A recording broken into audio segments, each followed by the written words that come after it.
He thought I'd crumble. He thought I'd chase. After all, I was the woman who stayed through everything. Through the lies, the silence, the nights he didn't come home. He believed I'd always be waiting, arms wide open, begging for scraps of affection. That's the version of me he left behind. Quiet, loyal, breaking in places he never bothered to look. But he didn't know that when he turned his back on me, he did something far more permanent than walk away. He set me free. The woman he betrayed wasn't the same one he returned to. He thought I'd be shattered. Instead, I was reborn. And when he finally came face to face with a man who held my hand the way he never did, with respect, with pride, with real love, he didn't just flinch. He unraveled. Because nothing is louder than silence from the woman you thought would beg. And nothing is colder than the hand you used to hold now resting in someone else's. The last night we shared a bed, I lay awake listening to him breathe. It wasn't peaceful. It was indifferent. His back was turned as usual, and I stared at the ceiling, wondering when love had turned into endurance. I used to count breaths like prayers, hoping he'd turn to me. But that night something shifted. I didn't cry. I didn't reach for him. I looked at the man I once thought was home and saw a stranger wearing my memories like a mask. I could feel the goodbye rising in my chest, but I said nothing.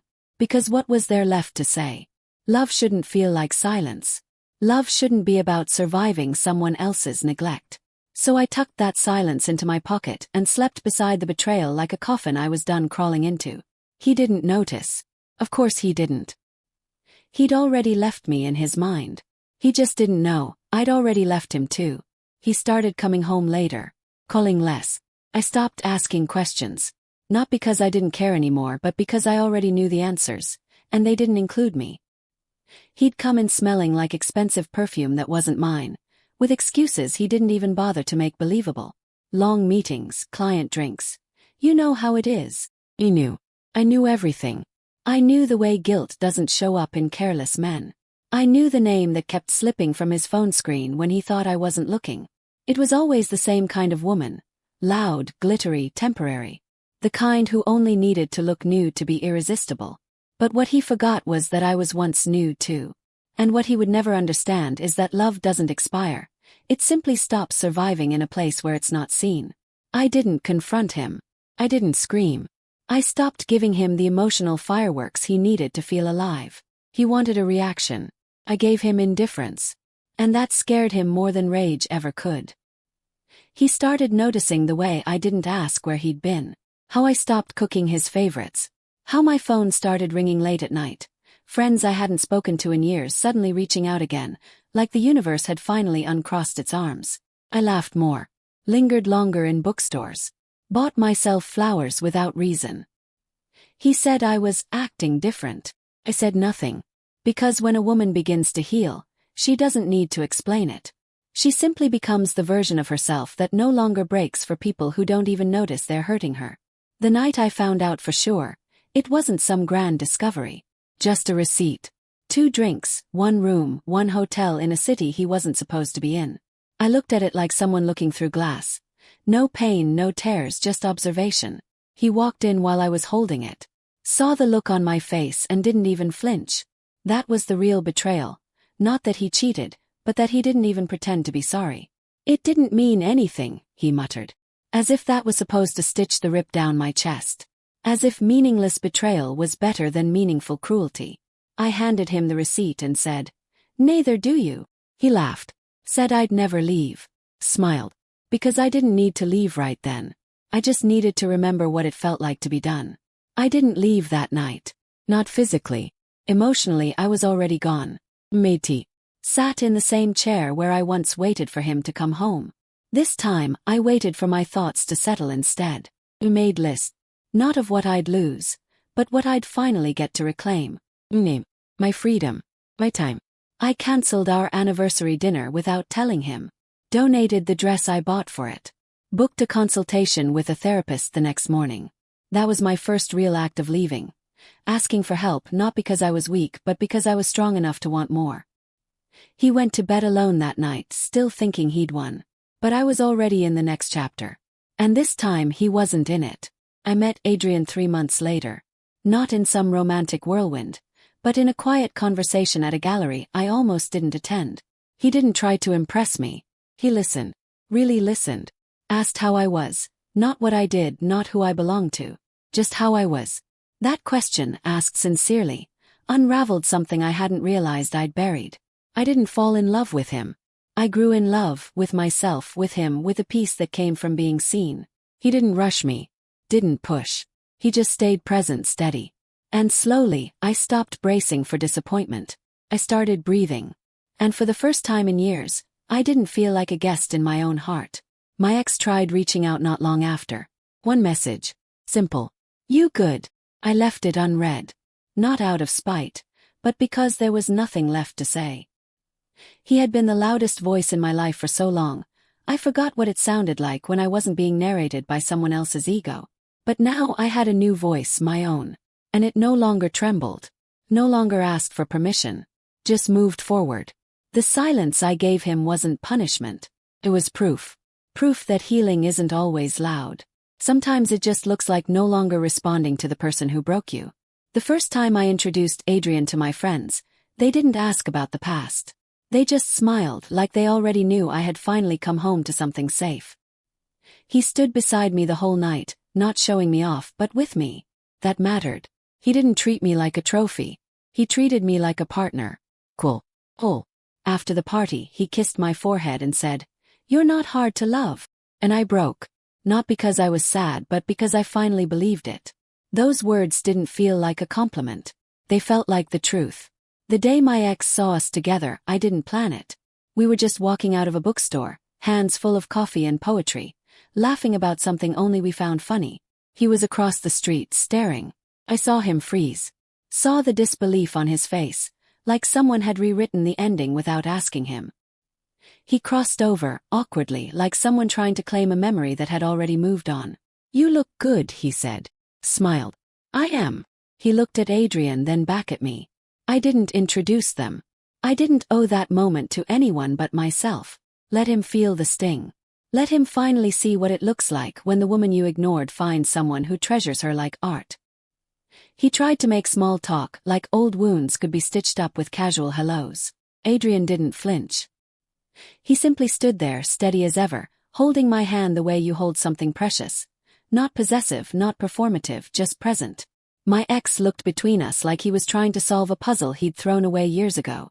"I didn't know you were seeing someone," he said. I raised an eyebrow. "You never asked." That silenced him. 'Cause he knew. He knew I'd waited too long for questions that never came. And now, I owed him nothing. Not explanation, not memory, not space. He said, "Well, I'm happy for you." But the bitterness in his smile gave him away. It wasn't joy. It was shock. The kind that only comes when someone finally realizes they were never the prize. They were the reason you learned your worth. After he walked away, Adrian didn't ask what that was about. He didn't need to. He squeezed my hand gently and said, "You don't have to tell me anything you're not ready to share." That's when I knew this love was different. Not demanding. Not performative. Just safe. We didn't have to dig through the ashes to build something new. We just had to be honest about the fire. And he was. Every day. With every action. He showed up. Listen. He celebrated my small wins like they were epic victories. And in his eyes I never felt small. Not once. That kind of love doesn't scream, it steadies. It holds the broken pieces without pointing at them. Doesn't save you. It reminds you, you were never lost. I started seeing the patterns more clearly after that. Not just in my past relationship but in myself. All the ways I'd made myself small to fit inside someone else's ego. The dreams I shelved to keep the peace. The parts of me I dimmed so I wouldn't shine brighter than him. I used to call it compromise. But it wasn't. It was erasure. And now, with Adrian, I didn't have to explain my ambition. He asked about it. Didn't just tolerate my light. He amplified it. That's what love is supposed to be. Not a place you hide. Place you grow. And now that I knew that, I couldn't believe how long I mistook neglect for normal. One afternoon, I passed by a cafe where my ex and I used to go. I stopped for a second. Not out of longing. Because standing there, I realized I didn't miss any of it. Not the dates, not the laughter, not the routine. Because none of it was ever really mine. It was curated. Fragile. Performed. I used to sit at that table wondering if I was enough. Now, I walked past without a second glance, knowing I was always more than he could hold. And sometimes that's what healing looks like. Not a grand revelation, just a quiet moment where your body no longer aches in the places someone else bruised. He sent me an email that night. Said he'd been doing a lot of thinking. That he might have taken things for granted. That maybe we moved too fast toward the end. It read like someone trying to write a plot twist after the book had already been published. I didn't respond. Because I wasn't interested in sequels. I was living a new story. One that didn't require him as a footnote. That's the part that hurts them the most. Not that you leave. Not even that you find someone new. But that your piece no longer includes their name. And no matter how many paragraphs they write, they'll never be more than a sentence you outgrew. A mutual friend once asked if I still had hard feelings. Said no. I didn't hate him. I just didn't hold space for him anymore. I stopped keeping old wounds warm. I stopped dragging his memory into rooms he never earned. That's the beauty of moving on. You don't erase the past, you outgrow it. And when you do, you stop telling the story like it's still happening. You tell it like a scar, healed but remembered. Not because it defines you but because it shaped you. He wasn't my villain. He was my mirror. And eventually, I stopped blaming the mirror and started fixing the reflection. People think closure comes from conversations. But for me it came from becoming. From waking up one day and realizing I no longer needed the apology. I didn't even need him to understand. I just needed to forgive myself for staying too long. And once I did that, the rest fell away. The anger. The shame. The echo of his voice in my head. Silence replaced it all. And in that silence, I heard something I hadn't heard in years. My own voice, steady and soft, whispering, "You're safe now." I threw out the last box of his things that week. Not because it held pain, but because it no longer held meaning. It was just clutter. Remnants of a story I'd finished writing. I didn't cry. I didn't hesitate. I closed the lid, walked it to the curb, and left it there. And as I watched the garbage truck take it away, I smiled. Because sometimes healing looks like letting go of what no longer fits, even if it once felt like everything. He used to say, "You'll never find someone who loves you the way I do." And now I know that was the point. Adrian proposed on a quiet afternoon in our kitchen. No flash, no audience. Just a soft moment between coffee and laughter. He got down on one knee and said, "This isn't about making you mine. It's about asking if I can keep choosing you every day." Said yes, not because I needed the ring, but because I finally believed in the love I was saying yes to. The kind that doesn't just promise forever. It promises presence. And when I looked in his eyes, I didn't see escape or fear or ego. Saw home. We sent out the engagement announcement the next morning. And that was the day my ex saw it. The message came within hours. A weak congratulations, followed by 3 dots and then nothing. He wanted a reaction. Thank you. A sign that I still cared what he thought. But I gave him what he used to give me, silence. The kind that answers everything. He had always believed I'd orbit his world forever, like my gravity was tied to his approval. But when you finally build your own sun, you stop burning for borrowed warmth. He didn't congratulate me because he was happy. He did it because he wanted to see if the woman he'd once diminished could still be touched by his shadow. But I'd outgrown the reach of his darkness. My world wasn't built on regret anymore. It was rooted in peace. And peace doesn't perform. Just exists, gently untouchable. That's what scared him the most, my calm. Because men like him expect storms when they return. They're never ready for stillness. I saw him again 2 weeks later. Unintentionally, of course.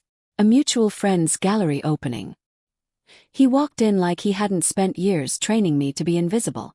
He smiled at people who used to whisper behind our backs. Tried to play the confident man who had moved on. But his eyes betrayed him. They found me immediately. Found Adrian beside me. Found my hand resting lightly on Adrian's chest while we admired a painting neither of us would ever afford. And in that moment, my ex didn't just see that I had moved on. He saw that I had leveled up. That I wasn't surviving. I was glowing. And that glow wasn't something he could replicate. Because it didn't come from validation. Came from being free. He tried to come over and say hi, but someone else got to me first. An editor I'd been emailing for weeks finally introduced herself. We talked about a writing fellowship. Adrian stepped away to grab us drinks. My ex hovered behind the crowd, watching, waiting for his moment to interrupt. But I didn't look for him. I didn't give him a glance. That was the revenge. Not avoidance, but indifference. You can't interrupt someone who doesn't remember the script you once wrote for them. And I wasn't acting in his story anymore. I was authoring my own. That's the power of rebirth. It doesn't beg. It writes new endings without needing permission from the characters who failed you. Later that evening, he cornered me near the restroom. "So you're engaged," he said, like he was trying to catch me off guard. "You really moved fast." I turned to him calmly. "No." I moved forward. "There's a difference." His smile cracked. "You seem different." He nodded. "Because I am. You just never paid attention long enough to know who I was becoming." He looked down. No arrogance. Just realization. That's the thing about losing a woman like me. You don't notice what you lost until you see someone else protecting it better than you ever did. He said nothing else. Just walked away. Maybe for the first time he realized I wasn't coming back. I thought I'd feel triumphant. But what I felt was something quieter, closure. Not the kind you beg for. The kind you create. That moment wasn't a victory lap. It was a final page turning. I didn't walk away with fireworks. I walked away with peace. Adrian found me back at the main hall, handed me my drink, and asked if I was okay.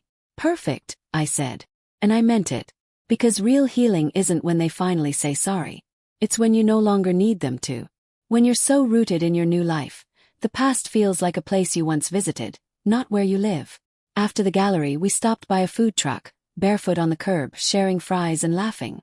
That moment, simple, unglamorous, free, was worth more than every date night I ever spent pretending to be happy beside someone who couldn't even ask how my day went.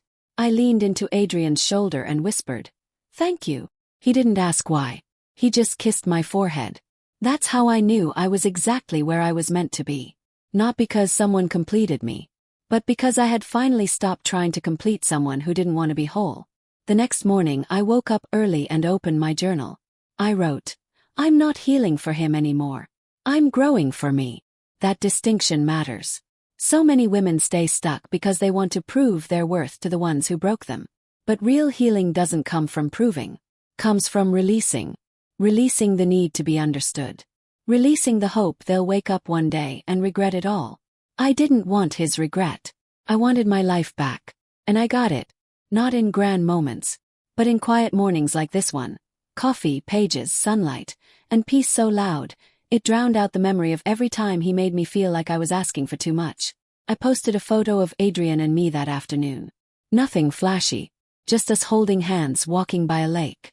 No captions. No announcements. Just presence. Within hours, I saw my ex's name watching my story. Again. And I smiled. Because that was the new power, not needing to block him. Just knowing he could see my joy and no longer access it. Watching the life he once held slip further and further out of reach. He used to think I was fragile. But the truth is, I was graceful. And grace, when it walks away, doesn't slam the door. It leaves it open so they can see everything they lost.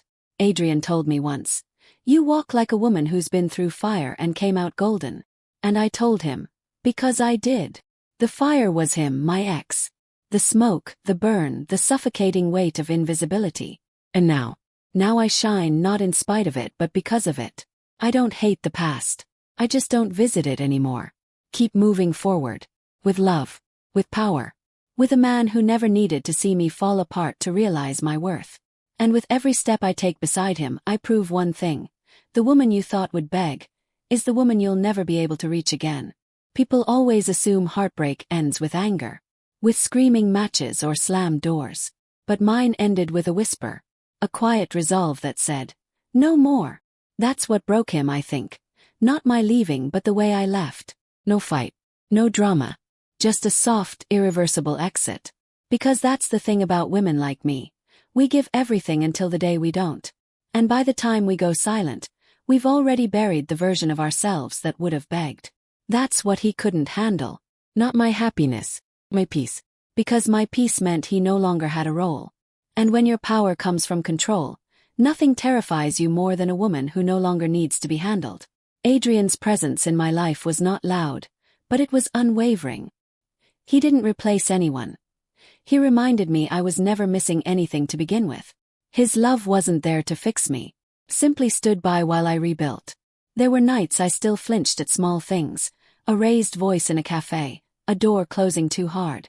Trauma doesn't disappear. It echoes. But Adrian never tried to silence my echoes. He just sat with them. Held space for the pieces of me that still trembled. That's what love is.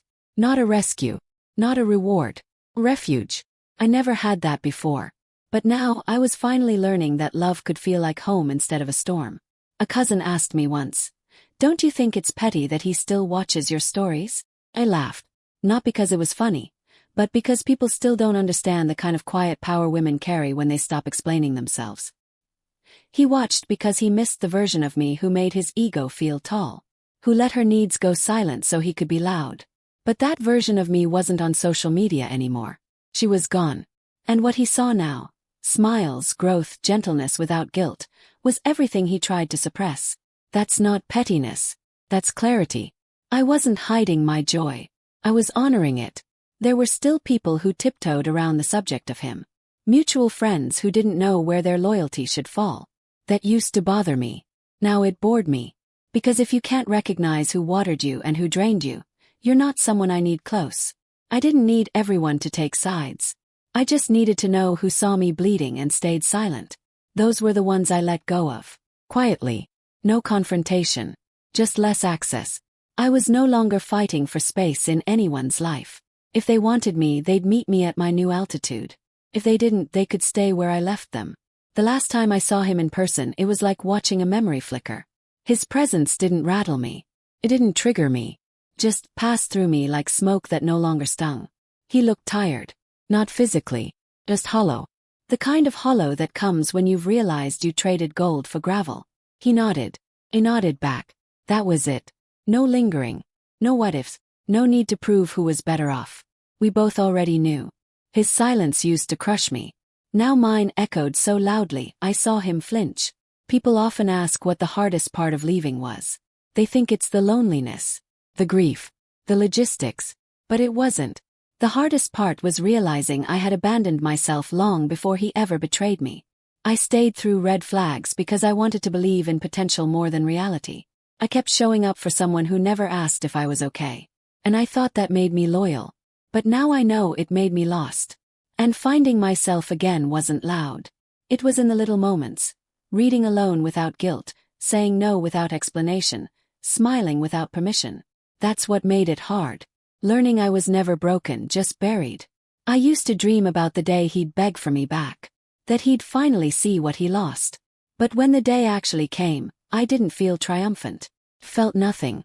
Because by the time they realize your worth, you've already built a life where their opinion holds no weight. He could cry. He could regret. He could write letters and songs and apologies. But none of them would touch me. Because I was no longer the version of myself he could reach. I had loved him completely. And then I had let him go completely. That kind of closure isn't handed to you. It's built, brick by brick, through grace. Adrian once said, "You carry your past like armor, not baggage." That stuck with me. Because I used to feel ashamed of what I'd tolerated. Now I saw it differently. Every bruise had taught me to draw a line. Every tear had softened me without making me weak. My past wasn't a curse. It was a compass. And every moment I was ignored, silenced, belittled. It only taught me how to hear, speak, and stand taller. That's what happens when you choose rebirth. You don't erase who you were. You become the reason she survived. We visited my old neighborhood one day. I pointed out the apartment where it all fell apart. Adrian squeezed my hand and said nothing. Because he didn't need to comment on my past to validate my future. We stood there for a moment. I whispered, "Thank you." He said, "You did this." That's when it hit me. Healing wasn't a favor someone gave me. It was a decision I made. Over and over. Every day I chose to rise instead of reach back. Every time I loved myself instead of longing for him. That choice didn't just change my life. Became my life. Because rebirth isn't about rising from the ashes. It's about learning you were never the fire that burned. You were the one who walked through it and kept going. The invitations went out a month before the wedding. Not flashy, just elegant. Simple cream cardstock, gold embossed lettering, nothing performative. We didn't invite him. Course not. But word travels fast. I knew he saw the announcement because one of our old friends messaged me. He's been real quiet since it went up. That told me everything. Because men like him rarely go quiet, unless they're thinking about everything they never appreciated. But I wasn't planning a wedding out of spite. This wasn't about revenge. It was about recognition. I was no longer planning a life around someone else's moods. I was building a future with someone who didn't require a second chance, because he never messed up the first. Adrian never asked about the old life. Not because he didn't care, but because he respected that some stories don't need to be retold. He only ever said one thing about my past. "I'm glad he let you go." Caught me off guard the first time. "Let me go," I repeated. Adrian smiled, eyes soft. "He let you go, and now I get to hold you the way you should have always been held." That sentence rewired something inside me. I spent so long thinking I'd been abandoned. I never realized I'd actually been released. And sometimes release is the most unexpected gift. Especially when the next person knows how to treat what someone else threw away. The day of the ceremony, I stood in front of the mirror, veil resting softly over my shoulder, and I didn't feel nerves. Felt stillness, confidence. There were no butterflies, no shaking hands, no ghosts lingering in the corners of the room. Just me, whole, unafraid, present. I didn't need this moment to erase my past. I needed it to honor who I had become. When the doors opened and I saw Adrian waiting at the altar, the tears came, not for what was lost, but for what I had finally found. A love that didn't ask me to be smaller, quieter, less. A love that celebrated my survival instead of resenting my strength. Somewhere I know my ex saw the photos. Whether he found them on someone's feed or searched for them himself, I'll never know. But I'm sure he saw them. Saw the way I looked in white. Not desperate, not broken, but radiant. That image, I imagine, said more than any goodbye ever could. Because the woman in that dress wasn't the one he left behind. She wasn't crying in bathrooms or begging for affection in text messages. She wasn't waiting for answers. She was giving them. Silently. And nothing makes a man panic more than watching the woman he once dismissed become unforgettable in the arms of someone else. A few days after the wedding, I received a letter. No return address. I recognized the handwriting immediately. I didn't open it right away. I stared at it for hours. Part of me didn't want to give it space. But another part, older, wiser, wanted to see if closure could still wear his voice. The letter wasn't angry. It wasn't even romantic. It was empty. Regretful, yes, but hollow.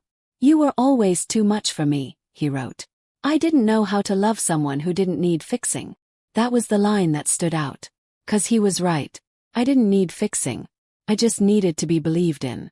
And he never had it in him. I never wrote back. I didn't burn the letter either. I folded it neatly and placed it inside my journal under a page I had written months earlier. "You owe no one an explanation for the peace you earned." That was my closure. Not the words he wrote, but the fact that they no longer moved me. There was a time when his apology would have unraveled me. Now it barely touched the surface. That's the beauty of healing. It doesn't mean you forget. Means you no longer ache where you used to break. And in that quiet strength, I found something I never expected to feel when it came to him. Indifference. Adrian and I bought a little cottage just outside the city. Nothing fancy. Just enough space for a garden, a reading room, and all the future we hadn't written yet. Sometimes I wake up and can't believe how soft the mornings feel. No tension. No performing. No eggshells under bare feet. Just warmth, his hand brushing mine, and the scent of cinnamon and lavender filling the air. He makes breakfast. Make tea. And that's it. Nothing remarkable, but everything I prayed for back when I couldn't even breathe without calculating someone else's mood. This was the life I never thought I'd get. But I didn't get lucky. Got brave. I started mentoring women who had gone through similar betrayals. Not as a coach, not for profit, just as someone who knew the road. I never told them how to heal. I just shared how I did. I told them healing doesn't come from revenge. Comes from choosing peace over punishment. It comes from waking up and saying, "I matter now, even if he never thought I did." And I watched them bloom. Quietly, slowly, beautifully. The way I did. That's what second winds are. They don't blow the house down. They clear the air and help you build again, stronger, softer, wiser. I stopped measuring my value by how someone else held me. Now I measure it by how I hold myself. With gentleness. With boundaries. With pride. I don't need anyone to make me feel loved. I am love. I'm not a chapter in someone else's redemption arc. I'm the main character in my own rebirth. And every day I choose not to shrink, I become more of the woman I used to dream about when I thought dreaming was dangerous. I'm not angry anymore. I'm not hurting. I'm just whole. And that, I've learned, is what truly shocks them. Not that you left, but that you never looked back. Because in the end, I didn't win him back. I won myself. Sometimes I sit in the garden with my journal open, tea cooling beside me, and I think about how many versions of me I've buried. The girl who waited by the phone. The woman who lowered her voice so he wouldn't feel threatened. The version of me that apologized for wanting too much, when all I really wanted was to be loved honestly. They were all real, all brave in their own way. But they were temporary, necessary steps on the way to who I've become. I don't hate who I used to be. Thank her. Because she held on long enough for me to learn how to let go. And now, I don't just exist. I live. Loudly. Fully. And not 1 inch of me asks for permission anymore. There was a time when I couldn't picture happiness without him. That's the cruelest part of toxic love. It convinces you that your world shrinks without the person who's breaking it. But what I've learned since is that healing makes room. It expands your vision. Suddenly you realize you never needed them to breathe. You just needed space to exhale. And now I breathe freely. I laugh loudly. I don't analyze my joy. I allow it. There's no catch. No warning signs in the background. Just light. And every time I feel that light, I remember that I created it. Not by surviving him, but by choosing me. Sometimes Adrian catches me staring out the window in silence. "What are you thinking about?" he'll ask. And I'll say, "Nothing." But it's not true. I'm thinking about how grateful I am that love found me in the wreckage. That after all the lies, the gaslighting, the begging to be noticed, I ended up here. Oh. I'm thinking about how lucky I am that my heart didn't harden. That I still cry at poems and dance in the kitchen and trust people again. Not because it's safe, but because I refuse to let one person define what I deserve. Adrian doesn't just love me. He reminds me every day that I never needed to be earned. I only needed to be honored. We visited the lake where Adrian first held my hand. It wasn't a grand moment, just a quiet one. But in that small gesture I felt everything shift. The contrast between what I had and what I now have hit me like a wave. Love used to be anxiety, walking on eggshells, calculating every word. But this was ease. This was love that didn't require translation. We sat on the dock, toes in the water, and I leaned my head against his shoulder. "This is what peace looks like," I whispered. He kissed my hair and said, "No. This is what you look like, finally." And he was right. One day I stumbled across an old voicemail from my ex. I hadn't deleted it, just forgot it existed. His voice sounded familiar, but not intimate. Like someone I once knew in a dream. He said, "I just want to talk."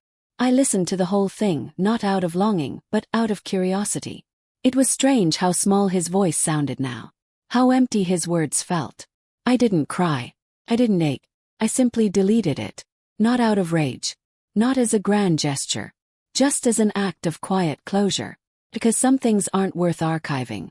Some things are meant to fade. I started writing my story not just in journals but in essays, articles, pages I might share with the world one day. Not to expose him. Not to relive the past. But to remind someone else reading that they are not alone. That leaving isn't weakness, it's wisdom. That healing isn't a straight line. That you are not hard to love just because someone didn't know how. My words weren't revenge. They were rescue. Not for him. For me. For every woman who needed to see herself in someone else's second chance. Because sometimes that's all we need. A mirror that reflects us not as broken but as becoming. At a dinner party once, someone asked me, "What changed your life the most?"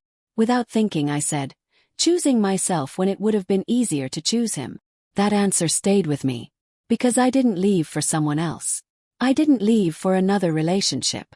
I left because I finally believed that I was worthy of the love I kept trying to earn. That's what changes everything. Not when someone else sees your worth, but when you stop trading pieces of yourself just to be seen. The moment I chose myself, the world started opening. Not all at once. But in doors I didn't even know existed. There are still nights where the past whispers. That's the thing about trauma, it echoes. Phrase. Scent. But now, instead of pulling me backward, it reminds me how far I've come. I used to flinch at shadows. Now I walk through the dark knowing I've survived worse. I don't avoid the memories. I respect them. They made me careful, but they didn't make me cold. They made me soft but not weak. That's what true healing is. Walking back through the fire that burned you and realizing you're no longer afraid of it. There's a picture of me and Adrian on our bookshelf. It's not posed. Just him kissing my cheek while I laugh mid-sentence. Every time I see it, I remember the girl who used to practice smiling in the mirror, hoping one day it would feel real again. And now it does. Not every day, but most. And when it doesn't, I no longer ask what's wrong with me. I hold myself the way I wanted him to. Gently, patiently, without shame. Because if no one else ever chooses me again, I will. Over and over. Because the greatest plot twist wasn't that he left. It's that I stayed gone. On the morning of our anniversary, Adrian left a note on my pillow. Just one sentence. Thank you for choosing you so I could find you. I held the paper to my chest for a long time. Not because I needed the words, but because I understood them. All the pain, all the undoing, all the lonely nights where I thought healing meant being alone forever. It had all led here. To love without performance. To commitment without control. I wasn't anyone's second choice. I was the reward for someone who knew how to love a woman who'd already learned how to love herself. That was the most honest kind of romance I could ask for. We spent the evening in the backyard, barefoot in the grass, candles flickering beside plates of food we made together. No big speeches. No dramatic music. Just two people who had nothing to prove and everything to appreciate. Adrian looked at me mid-bite and said, I hope you know I'd choose you in every lifetime. I smiled, not because I needed the reassurance but because I finally believed it. That was the difference. I used to survive on crumbs of attention, hoping they'd turn into meals. Now I was full. And love no longer felt like hunger. Felt like home. Every once in a while, someone from the past still pops up. An old friend. A distant cousin. Someone who once said, Are you sure leaving him is worth throwing everything away? And I smile. Because they still think the cost was mine. They don't realize he's the one who lost everything. Not the house. Not the routine. The me who would have given him the world if he'd just bothered to treat her like it. That version is gone. And the woman standing here now. She doesn't chase. She doesn't convince. She builds, creates, and moves forward with grace that doesn't look back. I sometimes wonder if he thinks of me. When he sees someone who resembles me. When he hears a song I used to hum. I don't say that out of ego. I say it because I used to think I'd disappear from his mind the moment I left his life. But now I know better. When you've been loved by a woman who gave without condition, who stayed long after you stopped deserving her, and she finally walks away, she doesn't vanish. She echoes. And that echo haunts. Not out of cruelty. But because it's the only sound they're left with once the silence of her absence sets in. Adrian tells me all the time that I'm strong. But I don't always feel that way. Feel aware. Of who I am. Of what I deserve. Of what I'll never tolerate again. And I think that's even more powerful. Because strength isn't always about being unbreakable. Sometimes it's about knowing exactly what you've healed from. And refusing to bleed in the same place twice. That's what makes me unshakable. Not armor. Not vengeance. But clarity. I know who I am now. And I don't owe anyone the watered-down version of me to make them feel big. There's a little shelf in our home where I keep reminders. Not of him but of me. Old journals, photos, scraps of poems I wrote when I was trying to hold it all together. I keep them not to relive the pain, but to honor the journey. Because there was a version of me who loved him sincerely. Who tried. Who forgave. Who waited. And that version deserves to be remembered, not judged. Because without her, I wouldn't be here. It's not shame that I feel when I look back. It's gratitude. She walked through hell so I could finally find heaven. Sometimes I reread the moment it all changed.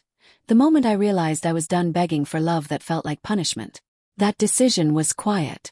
No drama. Just stillness. But that stillness saved me. Because after the storm you don't need applause. You just need silence that doesn't hurt. And I found it. In every breath. In every morning that doesn't start with fear. In every night that ends in peace instead of pretending. That's what healing becomes over time. Not a destination, but a rhythm. A soft beat that reminds you, you made it. And you're never going back. The biggest lie he told me wasn't that he'd change. It was that no one else would love me like he did. And he was right.